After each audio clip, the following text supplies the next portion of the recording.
இந்த பெண்கள் விஷயத்துல இன்வால்வ் ஆயிடுறாங்க பார்த்தீங்களா, அது கண்ணின்னு அவங்களுக்கு தெரியறதே இல்லை.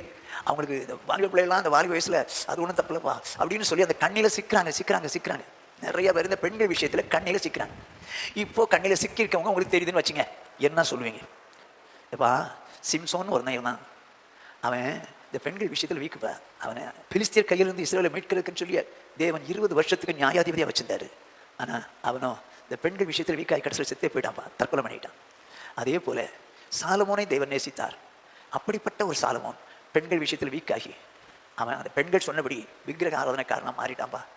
ஆண்டவர் 2 தடவை தரிசனமாகி சொல்லியும் அவன் கேட்கற கத்தரை கோப்பிட்டு போயிட்டாருப்பா.